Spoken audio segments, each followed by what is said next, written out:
এখানে মুরগি পুরো স্টোর আছে, দেশি মুরগি, আর এখান থেকে বের করানো হচ্ছে। আজকে একটু ভেজ তৈরি রান্না হবে, কিন্তু এটা সুন্দর বানিয়েছে। আজকে এই ড্রেস নাকি? হ্যাঁ, রান্না করবে। ও আচ্ছা, বাহ। আজকে আমার প্রচন্ড ঠান্ডা লেগেছে, তাই বৌদি আজকে রান্না করবে। শুধু এই দেশি মুরগির ঝোল নয়, তার সাথে আরো কিছু আছে, সব গ্রামীণ ব্যাপার সেটা থাকবে। একটা বেরিয়েছে, অনেকগুলো মুরগি তো, আর একই ধরনের আমাকে ডিম পাচ্ছে বোঝা যাচ্ছে না। এই যে এইটা ফাইনালি এইটা বের করেছে, এটাই আজকে রান্না হবে।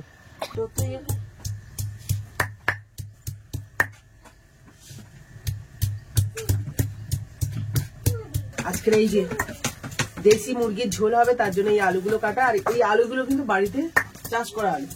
দেখো সেই যে আমাদের গ্রামের সব থেকে লেটেস্ট শাক, চিকনি শাক। এই চিকনি শাক দেখতে পাচ্ছেন একদম সরু সরু, মাঠে হয় ধান উঠে যাওয়ার পরে, আর এগুলো একটা একটা করে তুলে রাখতে হয়। বেশ অনেকটা কিন্তু বৌদিরা তুলে রেখেছিল আমাদের জন্য, সেগুলো রান্না হবে। তার জন্য দেখো এখানে বেগুন, ওলকপি আর কচু দেবে না বৌদি? এই চিকনি শাকটা কিন্তু লেঠা মাছের মাথা বা চিংড়ি দিয়ে ভীষণ ভালো লাগে, আর কচুটা অবশ্যই দিতে হয়। তারপরে তোমরা বেগুন, ওলকপি এইসব দিলেও বেশ ভালো লাগে। তাই আজকে বেগুন, ওলকপি, আলু দেবে না বৌদি? আলু, আর তারপরে আজকে মাছের মাথা দিয়ে এটা হবে, নর্মাল পোনা মাছের মাথা, পোনা মাছের মাথা দিয়ে হবে, দারুণ লাগে খেতে। কিন্তু মাংসের জন্য এখানে মশলাপাতি ওই যে বাটা চলছে, আর আমার এত ঠান্ডা লেগেছে যে আমি কিছুই করতে পারছি না। বাপের বাড়ি এসে কোথায় ঘুরে বেড়াবো, খাওয়া দাওয়া করবো, কিন্তু খাচ্ছি দুটো করে আর শুয়ে পড়ছি, এটাই হচ্ছে আমার কাজ। তো বৌদি সেজন্য এই যে মা কেটে কুটে দিয়ে গেছে, মশলাপাতি গুলো রেডি করছে। ওদিকে দেশি মুরগিটা পরিষ্কার করতে হবে, তার জন্য এই যে গরম জল ফোটানো হয়ে গেছে হাঁড়িতে, মা নিয়ে চলে যাচ্ছে। চলো দেখি আমাদের কুটুর বাবু কোথায়। হ্যাঁ দিও বলো, আরে তুমি দুলছো? ট্যাংরা আছে, পোনা আছে, জাপানি পুঁটিও আছে। কার মাথা নেবে? পুঁটি মাছও আছে। পোনা মাছের এই মাথা কিসের জন্য? মাথা কি হবে? ওই তো চিকনি শাকের। চিকনি শাকের। আর এদিকে একদম গাছের টাটকা বিনস ভাজা হচ্ছে, কিন্তু ওই যে বিনস বাগান ওখানে দেখতে পাচ্ছ। আমাদের বাগানে কিন্তু সেভাবে চাষ করতে পারিনি আমরা, কিন্তু দাদাদের বাগানে দেখো পুরো আলু উঠে গিয়ে পেঁয়াজ ভর্তি হয়ে গেছে। আমি কিন্তু এখান থেকে পেঁয়াজ চাষ করবো বলে পেঁয়াজ দানা নিয়ে গেছিলাম, কিন্তু চাষ করতে পারিনি। ওই দেখো ও দেব রান্না করছে। বাবা বাড়িতে সবাই রান্নি মোটামুটি, চারজনই রান্নি। এই যে মুরগিটা ছাড়িয়ে নিয়ে এসছে, এবারে কাটা হবে। আর দেখো একদম রোগা মুরগি, দেশি মুরগি যেমনটা হয় আর কি। তারপরে একটু আগুনে ঝলসে নিয়েছো, ভালো করে নিয়ে যাও।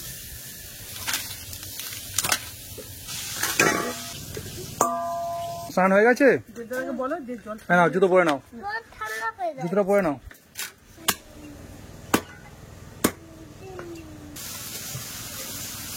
দেশি মুরগি হলে মা একদম কুচো কুচো করে দিচ্ছে, তাও এতে মাংস পাবে না, বেশি হাড় পাবে। যারা হাড় খেতে পছন্দ করে, এখন তো বেশিরভাগই সবাই কিন্তু হাড় খেতে পছন্দ করে, তাদের জন্য দেশি মুরগি পারফেক্ট।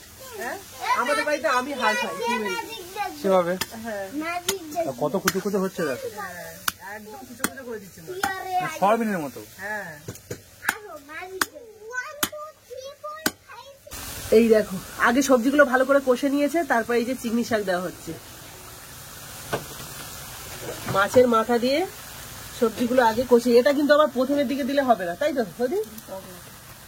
এই শাকটা কিন্তু একটু টক টক লাগে, তো সেজন্য একদম শেষের দিকে, আর ঘেটে যায় সঙ্গে সঙ্গে, তাই না? এটা সবজি একদম ভালোভাবে ভাজা আছে, মশলাপাতি সবকিছু দেওয়া। হ্যাঁ, শুকনো শুকনোই হবে। এই দেখো একদম ছোট ছোট পিস করা আছে,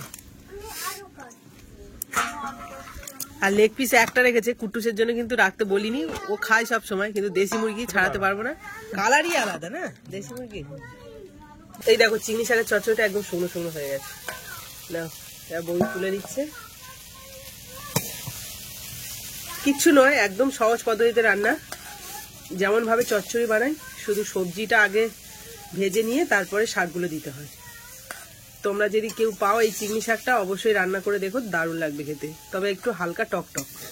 মাংসের আলু তো আগে থেকে ভাজা ছিল, আর ওইদিকে আঁচটা একদম দেয়নি বলে বসানোই ছিল, অনেকটাই সিদ্ধ হয়ে গেছে বলো। আর ভাজাটাও দেখো সুন্দরভাবে হয়েছে। আর এই দেশি মুরগির ঝোলটা কিন্তু হবে একদম সাদা তেলে, তাই সাদা তেল দিয়ে দিয়েছে বৌদি কিছুটা, তার মধ্যে দিয়ে দিল কিছুটা চিনি, মানে ওই 1 চামচ মতো চিনি। এতে সুন্দর একটা কালার আসবে আর টেস্টি হবে ও তরকারিটা।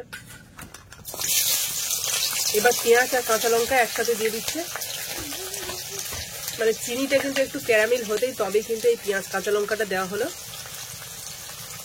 আর কি দিয়ে দিচ্ছি, রসুন কুচিটাও দিয়ে দিচ্ছি, মানে রসুনটাকে হালকা করে থেতো করা আছে। এবারে ভালো করে সবকিছু ভেজে নেবে। দেখো পেঁয়াজ রসুন আর কাঁচা লঙ্কা কিন্তু ভাজা ভাজা হয়ে গেছে। এবার দিয়ে দিচ্ছে টমেটো কুচি। যে গুঁড়ো মশলাগুলো দেওয়া হবে সেগুলো কিন্তু একটা বাটিতে নেওয়া হচ্ছে। এখানে 2 চামচ মতো হলুদ গুঁড়ো, আর এই হলুদটা যে দেখতে পাচ্ছ এটাও কিন্তু বাড়ির হলুদ গুঁড়ো। কালারটা সেই জন্য খুবই হালকা হবে। আর এবার লঙ্কাও, এটাও বাড়ির লঙ্কা গুঁড়ো, মানে বাড়ির লঙ্কা, চাষের লঙ্কা। এখানে দিয়ে দিল 2 চামচ, আর লাগবে প্রায় 2.5 চামচ মতো দিল। আর এখানে শুকনো মশলাগুলো একসাথে কিন্তু একটু জল দিয়ে ভালো করে গুলে পেস্ট হিসাবে ব্যবহার করবে। এবার দেখো এই যে জল দিয়ে দিল, এই পেস্টটা যে করেছে সেটা দিয়ে দিচ্ছে। মশলাতে আলাদা করে জল দেওয়া হচ্ছে না, এই জলেই কিন্তু ভালোভাবে কষা হয়ে যাবে। এখনো কিন্তু আদা দেওয়া হয়নি, আদাটা শেষে দেওয়া হবে।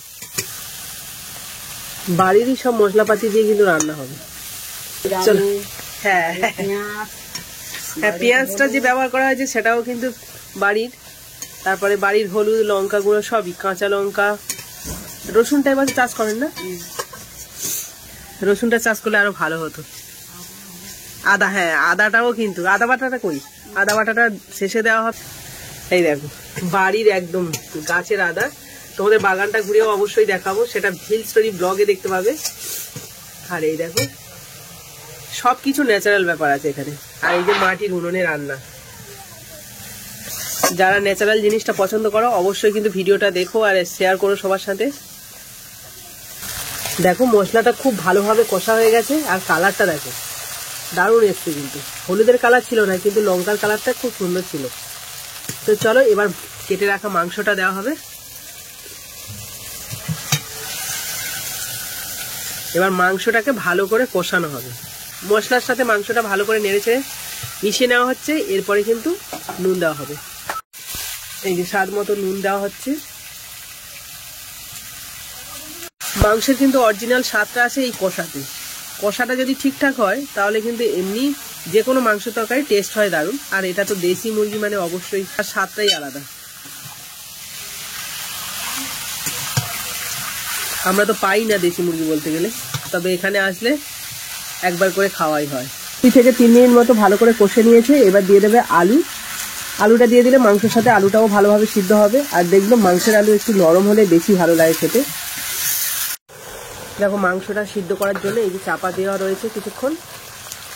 এই দেখো এই 1 মিনিট মতো চাপা দেওয়া ছিল। এই দেখো কেমন তেল বেরোচ্ছে। এই ছোট মুরগি, দেশি মুরগি, তাও দেখো কত তেল বেরোচ্ছে। প্রায় 7 থেকে 8 মিনিট মতো মাংসটা ভালো করে কষা হয়ে গেছে। আর দেখো কালারটাও কত সুন্দর এসছে। আর আলু প্রায় সিদ্ধ হয়ে গেছে, আগে থেকেই তো ভাজার সময় আলু সিদ্ধ হয়ে গেছিলো। আর এখন কিছুক্ষণ কষাতে ভালোভাবে সিদ্ধ হয়ে গেছে। এবার জল দিয়ে ভালো করে ফুটিয়ে নেওয়া হবে, প্রায় 20 থেকে 25 মিনিট মতো।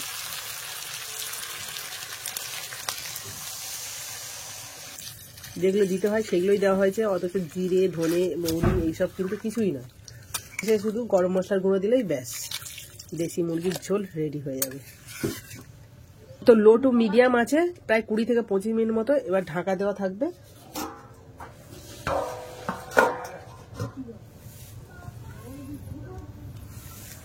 দেশি মুরগির ঝোল কেমন টকবগিয়ে ফুটছে দেখো।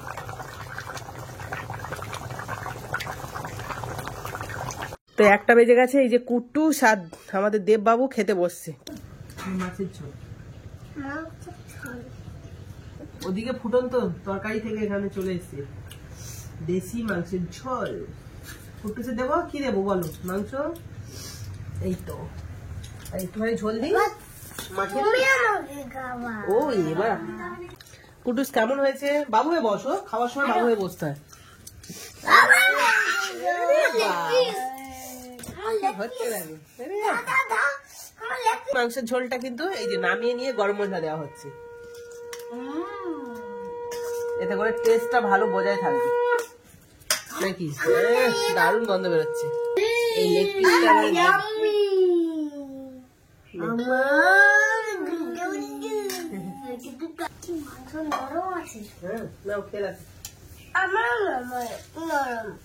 তোমার নরম লেগেছে?